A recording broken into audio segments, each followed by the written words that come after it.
Welcome back to some more Tatarigoroshi. So where we last left off, Keiichi trying to find Satoku's uncle. He's going to like behead his ass, and then all of a sudden, when he was searching around the house, Satoko somehow managed in a huge situation. She almost got burned up in the fucking boiler of a fucking bath. And right now, as you can see here, he's taking her to the hospital. But the problem is, even if he goes to the fucking clinic, coach, whatever the hell, he doesn't like him because he's a complete nutcase. So, but we'll see how it goes. Continue reading. Outside, it had gotten hotter, as though eager to attack Satoko. Fucking cicadas. Why did I have to choose this morning to get so hot out? I didn't have time to swear at them. The clinic was this way. Hoisting Satoko on my back, I broke into a trot. And, oh shit, well it ended out that way. Whatever. I didn't realize that, because last time I last recorded, it was like I stopped around 30-minute mark. And now well shit. Whatever. The hilly road to the clinic, with which I had never had difficulties before, was now tortuous. Big beads of sweat formed on my brow, and at some point, my breath had grown faint. The hatchet in my belt was heavy and made it hard to walk. I considered leaving it, but I couldn't let it go, at least not while Satoku's uncle was still breathing. The signboard for the Irie Clinic came into sight, but I quickly noticed something was odd, so I stopped. Several red revolving lights were flashing at the clinic. 3 police cars were parked in the parking lot with their lights on. There didn't need to be much else to inform me something had happened. Oh god. Something had happened. I didn't want to see Coach, so I had planned to leave Satoko in the clinic waiting room and give the receptionist a message. But with that police officer Oishi here, I couldn't go inside so carelessly. Well, fuck. What's going on? Why are there so many police cars? I gently put Satoko down in the shade of the thicket. I don't know. I'll go see what happens, so you stay here for a moment. Leaving a lady in a place like this wearing nothing but a bath towel. Simply unforgivable. If you can still fire off those missiles, you'll be fine. I'll be right back, I added, getting to my feet. Cautious of my surroundings, I hid myself behind a car and got closer to the officers grouped at the clinic's entrance. I overheard an officer wearing a necktie, probably their leader, and a white-robed doctor having a discussion about something. The doctor didn't seem to be Coach. It was one of those who Coach told to make the tea yesterday. So you were the first one to find it since you were on morning duty. So then, what did it look like? He was sitting on the sofa in the head office. He looked like he was taking a nap. There was a jug and an empty bottle of sleep medication on his desk, so you immediately thought he had tried to commit suicide with it. What else? His high temperature and incontinence indicated a severe disturbance of consciousness. It seemed like a typical case of sleeping pill poisoning, so I immediately began to treat him. Without calling the police or an ambulance? This is a hospital, and I'm a doctor. Since his life was in danger, it's my job to treat him at once. I don't know about that. Yes, I understand, okay? What else? His breathing was in disarray, so I put him on a respirator. I also administered breathing stimulants. It had no effect, so I prepared a medical ventilator, and, right. So in other words, you did what you could, but it wasn't enough. That's it, right? You reported this as soon as he died. Yes. It was very unfortunate, but we were unable to save him. Just then, a radio in one of the police cars started to buzz, producing a broken mechanical voice. This is HQ. This is HQ. Komiyama-san, can you hear me? Over. Hello, this is Komiyama. We've come up with something. It looks like he committed suicide with sleeping pills. no notes or anything. Suicide? What the heck were they talking about? Someone had committed suicide at the clinic, but who? I wished Takano-san dead, and she died the next day. And yesterday, I wished Coach was dead. Then, could he have... Did he use sleeping medication regularly? I don't really know. Did he normally complain that he was tired or wanted to die? Well, Irie-sensei was normally so, well, himself. He never acted like that.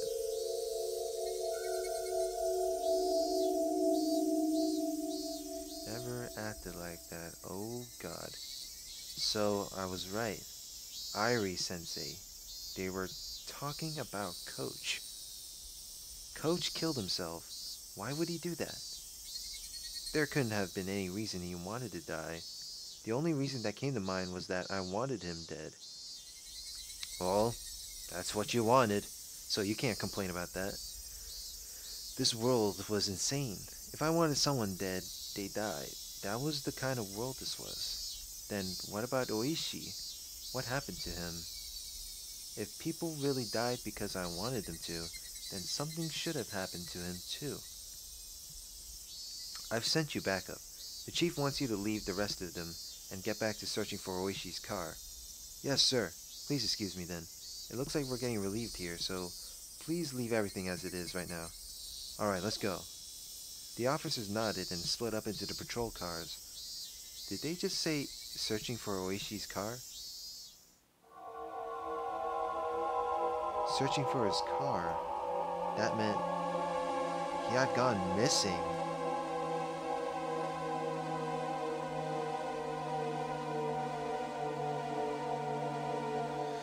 Oh, Jesus. Well, oh, God. Keiichi just, like, definitely wanted something so nothing can go on his way. Gone missing. Takano-san, Coach, and Oishi. When I wished for it, the very next day, they disappeared. No matter how angry you were when you said you wished someone was dead, it didn't normally happen. Everyone knew just wishing for him wouldn't make them dead, and that's why people could utter such curses so lightly. But the curses I uttered were being granted. At the time, I hadn't even been walking, and yet, tap. I heard a footstep. And it wasn't only one this time. Tap, tap. They came from behind, and they stood right behind me, reaching a hand for my shoulder. Oh, God. That scared me right there. Would you mind telling me what's going on? Satoko, don't scare me like that. I'm the scared one here. I'd prefer if you didn't shout so suddenly. It was Satoko. Her eyes were still unstable, unfocused, but she seemed able to at least walk on her own now. She looked far better now compared to her earlier exhausted state. How do you feel? Are you better? My head still hurts, but I can't stay outside looking like this forever. She gave me a smile, a show of courage, but her legs were still shaky. Anyway, what on earth is going on? From what I just heard the police talking about, Coach apparently committed suicide. Satoko was at a loss for words. Her face grew paler and paler, and I could tell she was doubting her own ears. Keiichi-san, is that true? I didn't mishear you. That's what I heard. They said Irie-sensei killed himself with sleeping pills. Satoko went down on her knees and broke out in tears. It can't be. Coach, he would never ever kill himself. As I watched Satoko crying and clawing at the grass, I felt myself trapped by guilt and remorse. I got so angry that Coach was treating me like a madman yesterday, that he'd betrayed me, that I thought he'd be better off dead. But even Coach, who, to me, deserved to die, still must have had people who loved and respected him, like Satoko here. In my selfish, egotistical anger, I wished for his death, and it was granted. And now Satoko was crying hysterically as a result. The guilt tore at my heart. I worked myself up to murder for Satoko's sake. I decided I wanted Satoko to be happy, but was that really all it took? Murder meant taking someone's life. It meant making everyone attached to that person sad. In Satoko's uncle's case, of course, nobody would be sad, so I didn't feel a sense of guilt at all. But Coach's death was different. I had wanted to make Satoko happy, and that had resulted in me inflicting a deep sadness upon her, hadn't it? But Coach killed himself. It wasn't my hic sob. Satoko still hadn't stopped crying, but she seemed to be a little calmer now. Wiping her tears, she stood up. I'm sorry. And the only thing I could think of to say to her was an apology. Why are you apologizing? Well, yesterday I got into a fight with Coach, and I thought that I wanted him to die. I wanted it so he really... Satoko looked at me dubiously for a few moments. Eventually, her expression softened as she interpreted my words in her own way. It isn't your fault, Keiichi-san. Coach was an adult too. He felt like there was something he had to give his life for, and chose to do so after a lot of worrying and suffering. It's not anyone's fault. She smiled a little, trying to comfort me. I do not want to be naked forever. I want some clothes. Are you okay? Shouldn't you get someone at the clinic too? I won't die from putting on clothes before going. Satoko readjusted her bath towel and started back along the path. Her stride was wobbly, and it didn't look like she'd recovered as much as she let on. At first, Satoko tried to go back home, but it was the time of the morning when people were going to school and to work. So after seeing people walking around, she thought better of it. She must have been pretty embarrassed wearing only the towel. I'm going to Rika's house. My clothes should be there. What's wrong? Keiichi-san? Satoko noticed how I was hanging my head and spoke to me. Despite how he might have come off, Coach was an adult, alright? He would certainly not have killed himself after a petty fight with you, Keiichi-san. Please, stop blaming yourself. At first, I thought it was a coincidence, but with 3 people now, I couldn't discard the possibility. There was no such thing as impossible in this world. These past few days haven't made any sense. What hasn't? Satoko seemed to be having trouble breathing, but she still tried to listen to what I had to say. At the Watanagashi festival the day before last, you went home on the way there, right? And I went there and had a lot of fun. So it would seem. I do apologize for getting so upset with you about it. Satoko remembered how she blew up at me in the classroom yesterday and bowed to me a little. If I said I actually didn't go to the festival at all, would you believe me? Satoko looked at me, confused. She couldn't help it, of course. Of course I wouldn't believe you. What are you on about? You wouldn't, right? I don't believe it either. I mean, I didn't go to the festival, but everyone's saying I hung out with them there. Nobody would believe it, right? Are you being serious? Yeah. Ever since the night of Watanagashi, everything's been messed up. These weird footsteps suddenly started following me everywhere. The blood drained from Satoko's expression. Footsteps following you? Yeah. I thought it was just my imagination at first, but they stayed with me. They're probably still there. I can't tell them apart now because of your footsteps, though. Satoko took a long and hard look at me. Maybe she was doubting my sanity. Coach did the same thing. I mean, why wouldn't he, after telling him this? The more I thought about it, the more I was unable to endure the feeling that my hatred for Coach had been meaningless. On the day of Watanagashi, I didn't go. I was doing something else. The whole time, I wasn't sleeping or unconscious or anything, so it's not possible that I walked to the festival in my sleep and forgot about it afterwards. That is quite strange. Then how were you at the festival? That's what I mean. I didn't go to the festival. No, I can't let myself get emotional. If I get agitated now, that'd be like proving that there's something wrong with my head. Sorry. Well, nobody believes me, so yeah.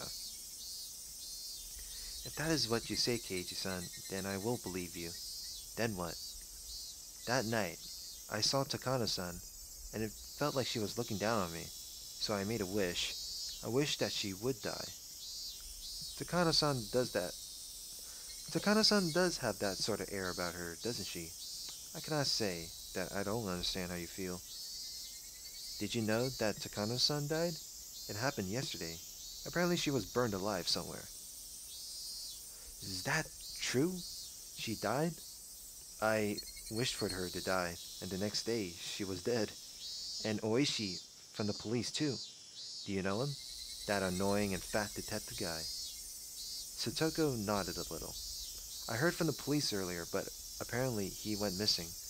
And yesterday, actually, I, well, wished that he would die. Is all this true? I'm not lying. I don't want to believe it either, but it's true. Takano-san, Coach, and Oishi, I wanted them dead, and then they really died. For a little while, Satoko was at a loss. A long silence ensued. Oh oh, oh oh oh oh oh. What a scary story. I should be sure not to get on your bad side, Keiichi-san. And that's not all. There's something even stranger. It's about your uncle. I would rather you not talk about my uncle. He was there yesterday, right? At your house. Could we please stop talking about him? I don't want to. It's impossible. He couldn't have been there. I said stop talking about him. No. No. That man couldn't have been there after the night of Watanagashi. Because I... No. No more, please. No more about that man. I killed him with my own hands. Even the cicadas stopped crying. Her face was streaked with tears, and it stiffened even more as she looked at me in disbelief. On the night of the Watanagashi festival, I killed your uncle, so it's impossible that he could have gone back home. But still, he went back. And last night, he found fault with the dinner you made him, yelled all sorts of things at you, and then basically boiled you in the bathtub. That couldn't possibly have happened. So I wanted to make sure I actually killed him, so yesterday I went in to dig up the corpse I buried, but the body wasn't there. Is that even possible? I killed him for sure, but there was no body, and he went home like nothing happened. Home to you, and that wasn't supposed to happen, was it? Satoko's entire body stiffened. She was shrinking away like there was someone in front of her, about to hurt her. You probably think I've gone a little crazy, don't you? I don't blame you. I can't believe it myself. Keiichi-san, I think you're very confused after all the people you wished were dead coincidentally died. You're just in shock at Coach's suicide and you're really upset. I think you should stay home from school today and rest. I'll be fine, so please, take care of yourself.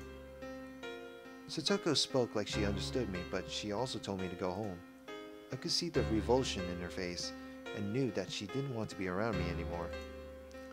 Once I show you to the clinic, I'll go home. Your legs are still shaking, aren't they? It would be terrible if you collapsed halfway there.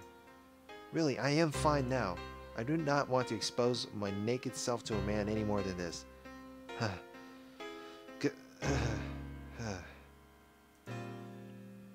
She wobbled up the shrine steps, looking like she was about to fall. I immediately ran up to her and helped her stay on her feet. But then Satoko promptly jumped away from me. That outright rejection hurt a lot. Once she got to the top of the stairs, her breathing was ragged, and she wasn't even looking at me. At this point, I was being ignored. Well, it was more like she didn't want to have anything to do with me. really was a feeling rejection. I guess nobody wants to be on Keiichi's side anymore. Feeling of rejection. Damn. And that hurt my heart more than any blade could have. This was the path I chose for his sake. To be treated like this at the end of it all was just so saddening. Don't be naive, Keiichi Marbara. You never wanted to be repaid in the first place. You didn't do it so that Satoko would thank you. You did it so Satoko would be happy. And that was what led to this ending. Rika-chan's house was a disaster prevention storehouse used by the town council. If you went past it a little further through the shrine grounds, you'd apparently reach the back of the assembly hall. Satoko was heading there, walking quickly, the gravel under her feet crunching as she went. Did she want to get there as soon as possible, or did she want to run away? I couldn't tell. And then I heard the vigorous sound of wings flapping. I turned around and saw a crow. I hadn't seen many crows since coming to Hinamizawa. I saw them a lot in my own town, though. On garbage day, they flocked to trash collection points, peck through the bags with their beaks, drag out the contents, and have a feast. Oh boy. As I was remembering that, I saw a few crows flocking around the shrine's donation box, and I thought how terrible it was for someone to leave a garbage bag in a place like that. The cicadas quieted. Breathing stopped. Thoughts ceased. Even time came to a halt. I ran over to where the crows were flocking. I ran there in order to drive a horrible idea out of my mind. I definitely hadn't wanted this. There's no way I would ever wish for this even by mistake. This was not. When they noticed my vicious approach, the crows all flapped upwards, fleeing into the sky. When the crows' big black bodies flew away, they exposed the garbage bag. Whoa, what had I seen there? The scream had escaped from my throat before I understood what I was looking at. What was this? Satoko came over as well, realizing something had happened, and she looked over my shoulder. Then she screamed as well. This wasn't. The garbage bag was crimson, dyed in fresh blood. Arg. Enough of this stupid roundabout way of saying it. That's right. Yes. It was Rika-chan, our friend, Satoko's best friend. Always easygoing, clever as a cat, but so cute you couldn't hate her. Our friend, Rika-chan. Rika-chan was stark naked. She was face up, limbs sprawled. Her eyes were like glass, just staring up into the sky. Oh, Rika! Whoa! Satoko broke down, crying on the spot, and yet she still couldn't approach her friend's remains. The crows had gone through the garbage bag and dragged out an apple peel and spread it all over. No, crows, they couldn't do this. Whoa! On the spot, I started vomiting. The sour taste became a bitter one as I threw up over and over again. Rika-chan,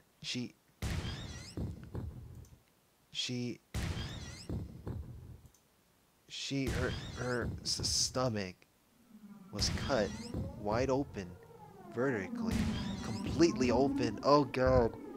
Oh shit. Who the fuck did... Oh no. Why? Completely... Oh god, no. Oh god, oh Jesus. Completely open. Rika!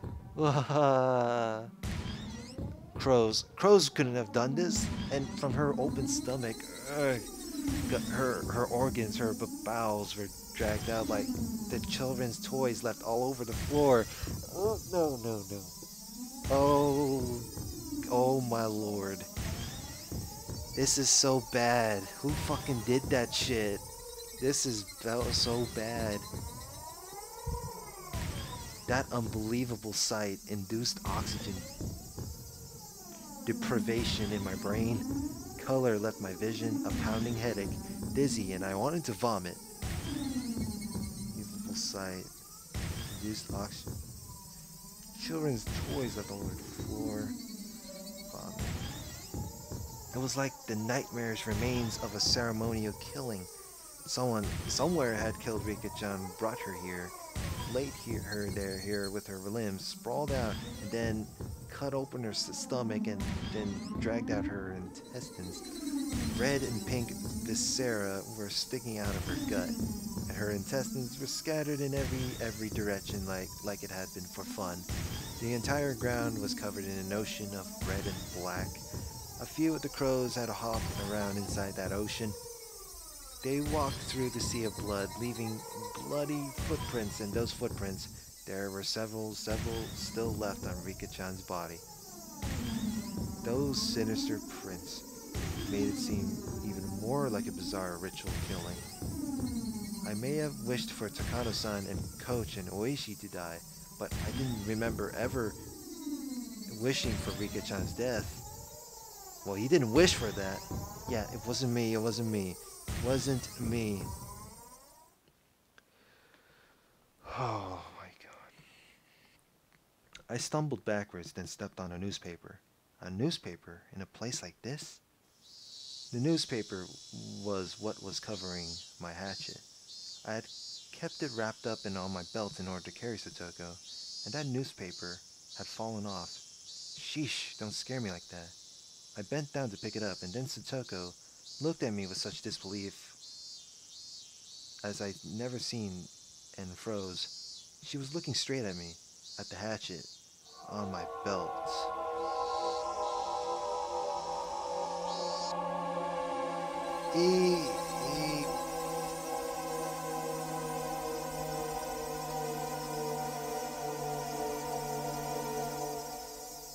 At the hatchet on my belt, what's going on? Calm down, Satoko. This isn't what it looks like. Satoko, trembling madly, backed away. It wasn't me. It wasn't me. It wasn't... murder. She didn't care at all that she was exposing herself through the towel. She just trembled and tried to step back from the demon in front of her. Satoko, please, calm down. Please, relax. Satoko... No. Screaming weakly, Satoko began to run unsteadily. Run away, that is. Wait, please wait, Satoko, you're wrong. That's not it. The way she ran away, it was so weak, so slow. So if I wanted to go after her, I could have caught up. But if I tried to grab Satoko's shoulder or something right now, she might actually go crazy. So I had to follow her and try and clear this up. You killed Takano-san and Coach and Oishi-san, didn't you? You killed my uncle, and then you killed Rika. You murderer. No, it wasn't me. I didn't kill her. What are you saying? You just said it yourself, did you not? You wanted them to die, and then everyone died, didn't they? Well, no. Just wishing that they were dead. That couldn't... You don't even remember what you did you, do you? How can I trust a person like you? Did your memory of killing them just slip your mind? No, maybe you're only pretending not to remember. Besides, what is that hatchet for? Try explaining that. It's for... See? Keiichi-san, you are a killer, aren't you? Why did you do it? You were a little mean, but you were fun and kind, and once, I even thought you might be my real meanie. Why did you turn into this? I might have been able to slowly answer each one of Satoko's questions at a time, but in this situation, explaining my innocence in such a short period of time was impossible. I mean, I didn't even know if I was really innocent anyway. At the very least, I killed Satoko's uncle. There was no body, but I killed him, without a doubt. At that point, I was far from innocent, and I wished Takano-san, Coach, and Oishi were dead. And that curse of mine was granted. When I wished for Takano-san to die, I didn't think of it as anything more than a normal thing you'd say to someone you didn't like. But then she actually did die, and I realized that if I wanted people to die, they would. And hoping it would happen again, I cursed Coach and Oishi to the same fate. So, even ignoring Takano-san's death, Coach's and Oishi's were completely premeditated crimes. Was I a killer, just like Satoko said? Was I unable to distinguish between illusion and reality, and turned into a demon without remembering it, becoming a killer who carried out Oyashiro-sama's curse? No, that couldn't be. It was impossible. Ah, damn it! The very word impossible was impossible in Hanamizawa right now. Keep saying it. How many freaking times have I said that word? These past 3 days? Oh boy, this is going to be a long while for me to go past these few videos. How many times that he said the word impossible? Satoko had started crying again and was walking unsteadily. At first it felt like she was still running, but now it was like she was walking away, crying from someone bullying her. Why? Why did things turn out this way? There is no way Keiichi would kill Rika-chan. Someone must have killed her and put her in a garbage bag. Jesus. This is so bad. Did things turn out this way? Why? Why? Ugh. If there was an answer to that, then I wanted to know it too. Why? Why had it turned out like this? After Nini went away, I was lonely for a long time. But then Keiichi-san transferred to our school, and everyone was happy again. It was fun again. Every day was beautiful.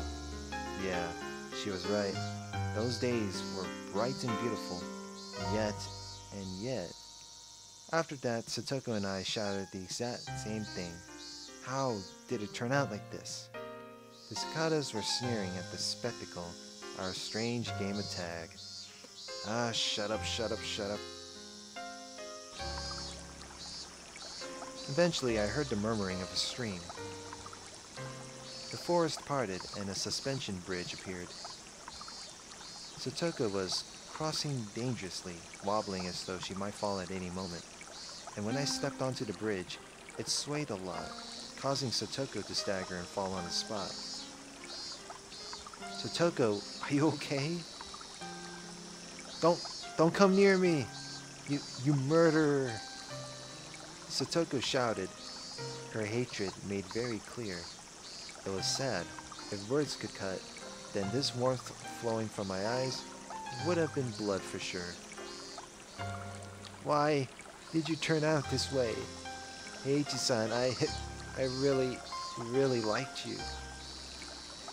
I wanted to go up to her and give her a hand. But the distance between us was uncrossable. If I got any closer, Satoko would start shouting again and say things that would hurt me deeply again. So I couldn't approach any closer to this.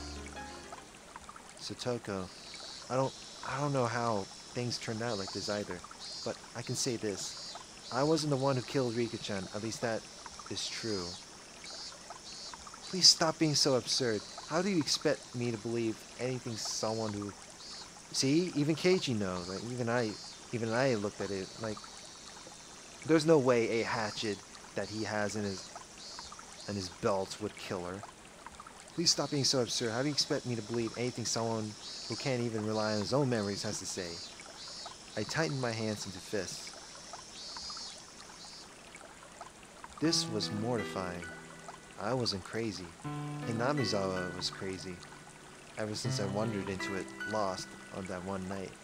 This insane world where I was at the festival when I wasn't, and the uncle I killed was alive. Where death would come just by wishing for it, it was this world's fault. Mion and Reina started acting strangely like they were possessed by something too, and Coach wouldn't believe anything I had to say. and even Satoko, who I should have protected, was yelling at me like this. Was the price for killing a man supposed to be this high?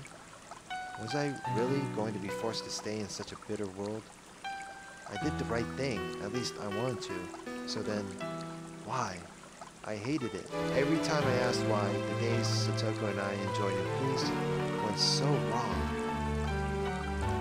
Satoko, please believe me. I'm not a murderer. Then what is that hatchet for? Can you give me a convincing explanation for that? Is this hatchet scaring you? Okay, I'll throw it away. That's what you want, right? Satoko did nod, but she seemed to be in agreement with that proposition. I clumsily took the hatchet out of my belt, then dropped it over the side of the bridge into the stream below. There, it's gone. Now, you'll listen to me, right? You think I'll let my guard down just because you got rid of your weapon? Keiichi-san, you're strong. It would be easy for you to strangle me with your bare hands. Like hell I would ever want to kill Satoko. You idiot. And what should I do? Should I put my hands on my head? Yes, why don't you? Please put your hands on your head and face the other way. It was a cunning plan, much like the ones she used during club activities. Putting my hands on my head and turning away would mean I couldn't attack Satoko very easily. I immediately acquiesced to her request,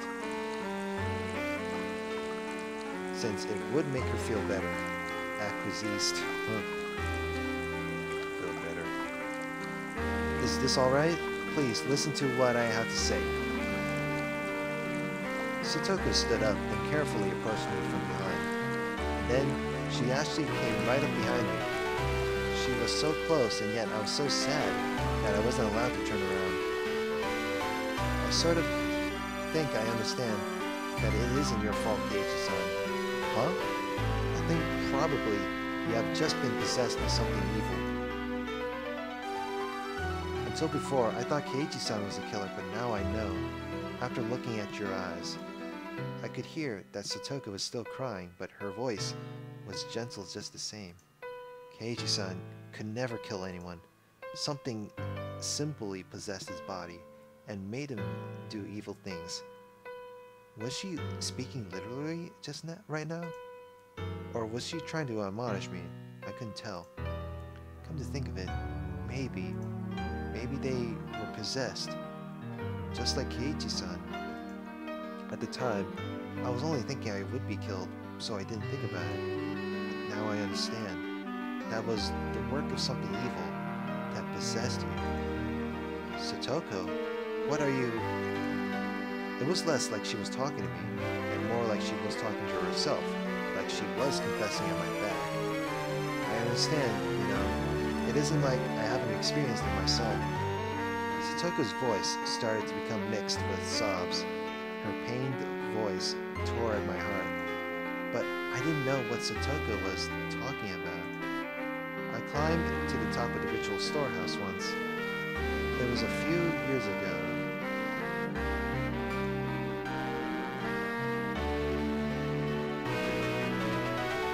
Once, when Satoko was playing hide-and-seek at the shrine grounds, she climbed onto the roof of the storehouse for ritual implements, which everyone said not to go near, and hid. Then Satoko saw that she could get in through a window meant for ventilation. For Satoko, the word curse was plenty scary, but she was more curious about what was inside the unknown storehouse. She removed the grating on the window, which was already hanging off, slid her small body into it, and climbed down inside. It was too dark to see much, but after descending, she realized just how high up she'd been. Despite the darkness, she could see a few things around her thanks to the faint light coming in from the air window. And to her disappointment, it was just a regular old storehouse. She tried to leave, but the door was locked up tight from the outside, and it was made to not open from within. She would have to go back out through the ventilation window she'd come in from, but the window was high on the wall, and there was no way she would be able to climb back up. Satoko desperately tried not to cry and racked her brain thinking of a way to get up there. There were a lot of birdcage-looking things hanging by chains from the ceiling. She took the hanging chains and strung them along the wall. If she climbed up the bundle of chains, she might be able to manage to climb up to the ventilation window. There was nothing else she could do, so she had to try. And try she did. It was dark and creepy, and she didn't want to stay there forever. The more she thought about that, the more she panicked. She climbed the bundle of chains. Satoko could hear the clinks and clangs of everything creaking under her weight. And then, just as her hand reached the window, one of the metal fixtures she'd used to stick the chains on the wall flew off, and the chains all began to pull loudly and furiously every which way. Spurred on by the sounds behind her, she managed to get back onto the roof from the window. Because of the weight of the flailing bundle of chains, the other fixtures broke, and then one of the big bird cages hanging from the ceiling fell to the floor with a huge noise. Under it was an image of a Yashiro-sama, his vessel, and the cage took off one of the arms, then trapped some other implements beneath it. It didn't take very long for her to grow scared of what she'd done. The deafening noise could be heard from the rest of the shrine grounds. A few other children heard it and gathered around, and of course, Rika was one of them. Then Rika's father, the shrine's priest, with an angry look, ran over. And then, as for what happened next, it was painful to remember. The only one who knew where Rika's parents kept the key to the ritual storehouse was Rika. So he scolded her, saying that this happened because Rika pulled a prank and hid me in there. He was very angry and menacing. Just looking at him was enough to frighten anyone. He exposed Rika's back, took a strangely shaped ritual cane or something, and struck her with it several times. Rika's words at the time, "It wasn't me, it wasn't me. I'm sorry, I'm sorry." That pitiful voice, I still can't get it out of my head. I should have said it was me. I should have said so, to save my best friend from that false accusation, without being afraid of Rika's father's terrible temper. Rika gritted her teeth and cried at the crime she didn't remember doing. Ever since then, the world had been strange. I know, I understand. This is Oyashiro-sama's curse. His judgment for messing up the ritual storehouse and forsaking my best friend. Oyashiro-sama's curse. My father and mother too. They vanished in that muddy stream. My mean aunt died too, but then Nini, who loved me more than anyone, ran away from home. And then Keiichi-san transferred in, and I thought I'd finally gotten my fun life back, but this time, Keiichi-san was possessed, and even Rika got killed. There's something I heard once. Yashiro-sama, when he really curses someone, he doesn't kill them right away. He goes in order of your closest friends, and after killing them all, he kills that person last. So, Keiichi-san, the curse got you too. I'm sure that Reina-san and Neon-san will be cursed next, and then they'll kill and be killed. No more. No. Calm down, Satoko. There's no curse. Nobody's trying to torment you. When I turned around, I was thrust away with amazing force.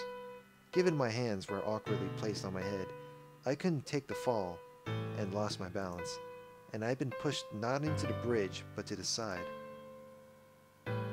Towards the stream. No, this can't be happening. As one last miracle, I was allowed to grab a cord hanging from the bridge. Far below me was the stream. We were pretty high up, and below were rocks of all sizes. If I fell, it clearly wouldn't be pretty. The entire bridge was tilting under my body weight. My frail little grip, nobody wouldn't last. another minute before my fingers had to let go. Satoko! Satoko! I didn't understand myself what I meant by shouting her name then. Was I asking her to save me, or was I asking her why she did this? Finally, everything came back into focus and I saw Satoko, and I was surprised at what an odd expression she had. It was the first time I'd seen it. It was an expression of righteous anger meant only for those who needed to die. Die, you murderer! Give him back! Give back my Nini! Give back Rika and Mommy and Keiichi-san! Whoa! Whoa! As she screamed, she jerked the bridge to and fro. She didn't have to do that. I was going to fall anyway. I won't lose to the likes of you. I won't lose to some stupid curse. I will never, ever lose to you. You took everyone. I will never lose to you. Not ever. Satoko, please, just let me say one thing. I don't know what my face looked like at the time, but it seemed like it was enough to quell Satoko's agitation. I know that what I did isn't exactly praiseworthy. No, in fact, maybe I should never have done it at all. But I did it because I wanted you to be happy. Please just believe that. You, at the very end, you're still pretending to be Keiichi-san. Satoko didn't seem to have any more desire to listen to what I had to say, and for that to happen at the very end like this was tragic. I didn't do any of it so you would praise me. If it made you happy, that was all that mattered. We were nothing. Without your smile, we were nothing. So, after I disappeared, please smile. If you can get on with your new life by my dying, then please just smile. Can't you at least promise me that? Stop speaking. Don't use Keiichi-san's mouth like that. Fall down. Die.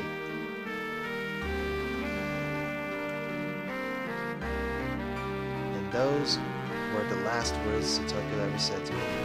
Those sad, tragic, and altogether unrewarding words. What on earth was I?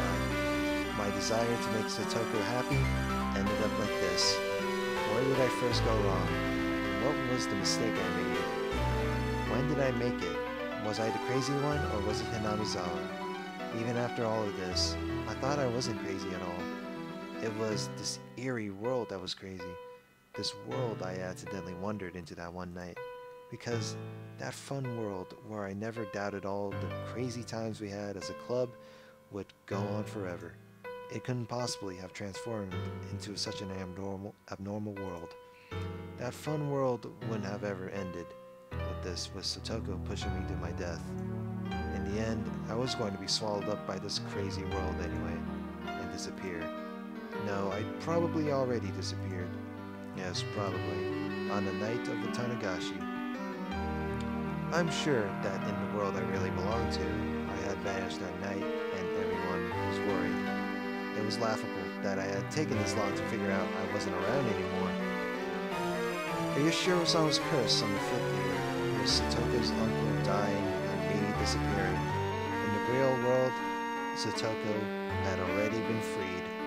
Maybe my friends were all lamenting my disappearance and valiantly trying to get back on their feet.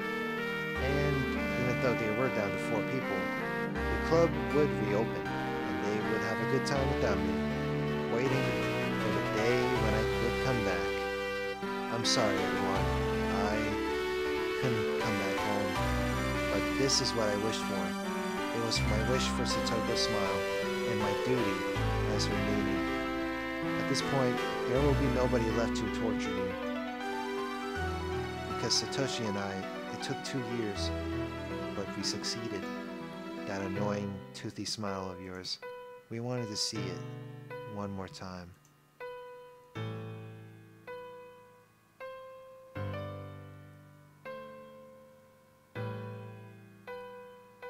My pain wasn't gentle or merciful. It was a sharp pain, violent, powerful, and ruthless. What little compassion I had receded in the span of a moment. And now I could die, I could say goodbye to this insane world. Farewell, crazed Hinamizawa. Thanks for giving me the psychic power to kill people whenever I wanted. If you'll still allow it, I'll wish for one last thing. The death of this very world, of this crazed Hinamizawa, so that nobody would ever again have to find themselves lost here again.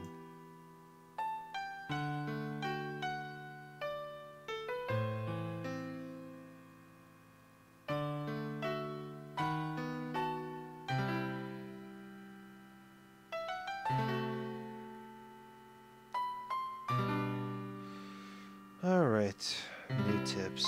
This is a very sad, this is a very sad and very disturbing moment right here. But before we end the video, so this is chapter 12. So let's look at some new tips. Alright, research notes. Oyashiro-sama. Nobody really knows what characters to use to write Oyashiro-sama. Knowing this is hard partly because depending on the time period, he has been called with various titles with subtle changes to his name, and nobody knows the real one. The only thing all time periods agree on is that the 4 syllables Oyashi and Ro, Oyashiro-sama, Oyashiro, are always used.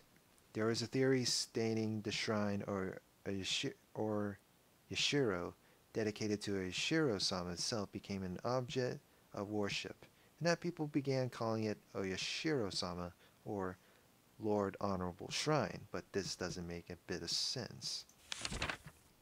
I don't know whether this is related, but people say the Furude family, the most respected bloodline in terms of worshipping Oyashiro-sama, actually inherited his blood.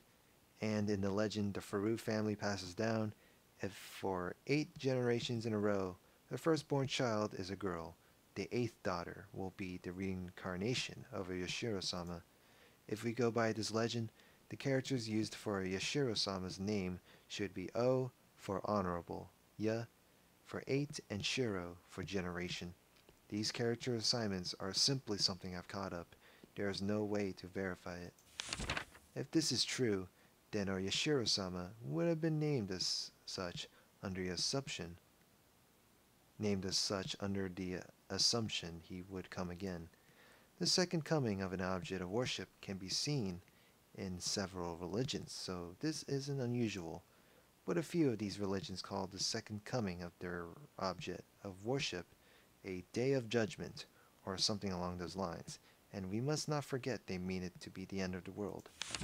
Rika Furude, pampered and loved dearly by the elderly folk in the village. The rumors say she is the 8th generation, and Oyashiro-sama. I do not know the family tree of the Furudes, but at the very least, I can confirm that for the past 2 generations, the first child has been a girl. Rika Furude watches over Hinamizawa. If the village were to lose her protection, what would happen? Would peace between man and demon be lost?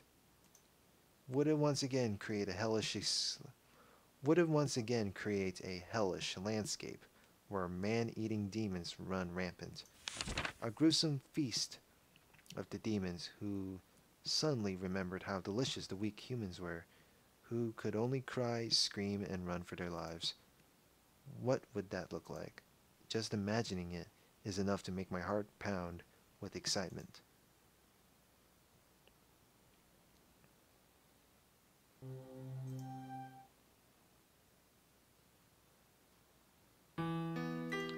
So let's look at all the tips. So I'm going to read through all of these tips. Page 2 and 3rd page. So I'm going to save again, because other than that, we are done. So next part, I guess we will move on. I'm guessing in the game is supposed to say final chapter or whatever, so stay tuned.